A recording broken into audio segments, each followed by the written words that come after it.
Hey fly tires, welcome back. I'm Matt and thank you for stopping by the channel. Now this next pattern is another fly from the general searching nymphs, a kind of an attractor nymph. It's called the Carrot Nymph.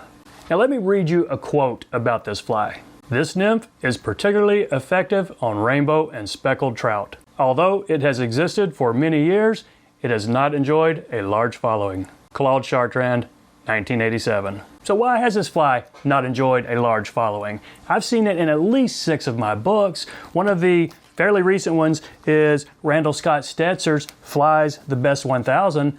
A great book if you've never checked it out, definitely worth it. But Stetzer ties this really as a variant because he uses an orange fur body. Now another recent book with it is David Klausmeyer's Favorite Flies, just published this year in 2020. And Klausmeyer pretty much sticks to the original version. It's got a very narrow floss body with kind of a big thorax out of black chenille. So I'm going to be tying the original version today. Now Klausmeyer does talk a little bit about the history of this thing, so what do we know about it? Well, it was introduced to America by Reuben Cross in his 1936 book, Tying the American Trout Lures. Now, I don't have a copy of this book, but I researched it tonight, and it's really a fascinating looking book. And Rube did call this the Carrot and Black. A little bit later, the name got shortened to the Carrot Nymph. Now, A.J. McLean also mentioned it in his 1965 book, A Standard Fisherman's Encyclopedia. So this fly has had a little bit of publicity over the years. I'm not sure why it's not that popular today, but it's really a cool looking pattern. I want to tie a few, put them in my box. I think you're going to like it. Let's give it a shot. So there you go, in the vise, the Carrot Nymph. Now, common size for this, 12 and 14. I'm tying this on a 14. It's a 2 extra long, 1 extra strong nymph hook. And I am using black 70 denier UTC. I've seen it tied with orange thread, but I've also seen it in black. So lay a base down all the way to the bend of your hook. Now let's tie in the tail. The tail calls for brown or black hen feathers, or fibers from hen feather. So I've got the best of both worlds here. This is a grizzly hen dyed brown. So I'm just going to grab about 10 of these right here. And I will tie in this tail about a hook gap. So maybe that right there. Could probably do a little better to get them lined up, but I think it's going to be fine just like that. So I'll do a pinch wrap right there, check it. Yeah, that's going to be fine. I got one of them sticking off the bottom right here. But, oh well. You know what, I can take my bodkin and pull this one back up. Okay, so now I've got all the fibers laying where I want them. I'm just going to take some loose wraps and help build this underbody with these stubs right here. Okay, now this body is very thin, but it does have a little bit of a taper. The better looking ones out there have a little bit more of a taper up front here. So you might want to take some thread and just build a little bit thicker of a base on the front half of this body. And if you've got a stub sticking up like I did, like I do, you might want to bury it.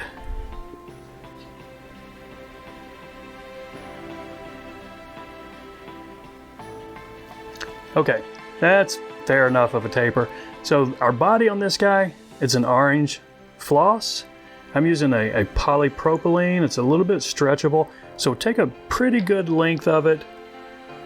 You can use silk floss too.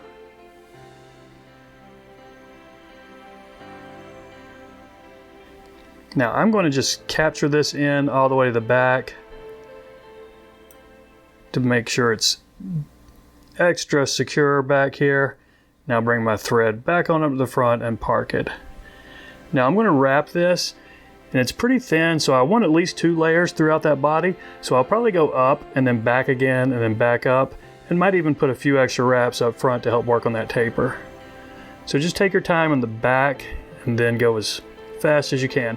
If you do have a rotary vise, this is a good opportunity to use it. Otherwise, it'll add just a minute or so to your tying time.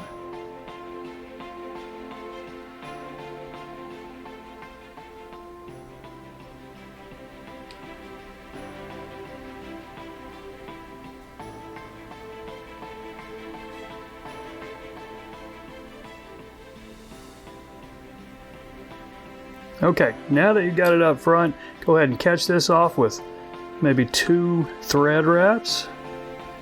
We've got a decent looking taper right there.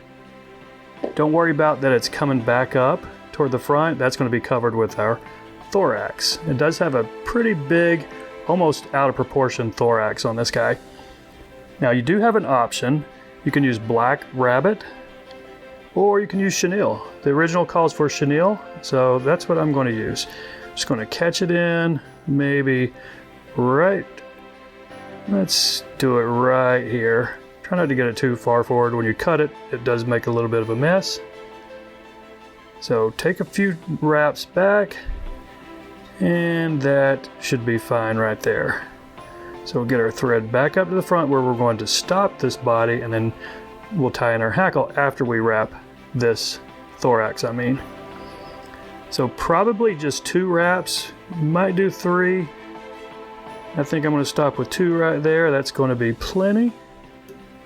You can tell, even with just 2 wraps, it's a pretty big, almost out of proportion thorax right there. But that is the intent by design. A fairly thin body and a fairly thick thorax.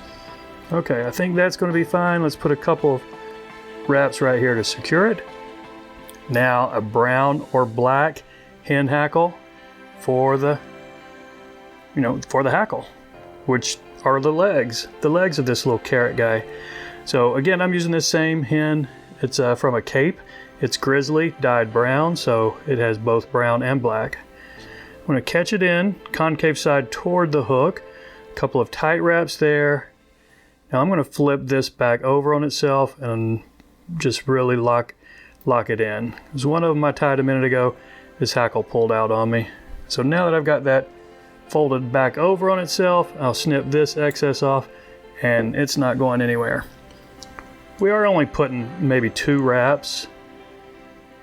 It's a long hackle, but it's not real thick. So just preen these back and make 2 full wraps right in front of that thorax. I have no idea what the trout are thinking this is when they eat it.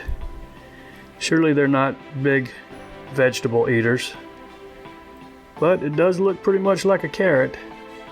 So 2 thread wraps right there. Get that caught in. You can see this hackle is going to be long. We'll take care of that in just a second. Not the length, but we'll take care of it sticking out. We want it a little bit more swept back. Now with that big thorax, we're not going to get it completely swept back, but we can get it a little bit more so. So what I'll do, watch the point of your hook. I often jab my thumb when I'm doing this, but just pull it back and go right back to the eye, and I'm going to build this ramp. Oh, I don't know, maybe an eye length back. Now when I let go, the hackle is still going to poke out, but it's a little bit more swept back. You see that? Now we can whip finish it. And there's one more step. It's an optional step. I'll tell you in just a second. So I think 4 turns will suffice there because I'm going to put some head cement on it. And let's get in here and cut this thread as close as we can. Now the last optional step, and the original and a couple of patterns I saw called for this, clip the hackle on the top and the bottom. That way you're just leaving it on the sides. Now I haven't been doing that. I kind of like this full hackled nymph, and plenty of the recipes I saw out there had it like this. So I think this one looks just a little bit better than with the hackle trimmed. Maybe a little cleanup, might have a couple there. But that's it, my friends. Pretty simple tie, pretty cool looking pattern. I really appreciate you watching. Y'all take care, and we'll see you next time.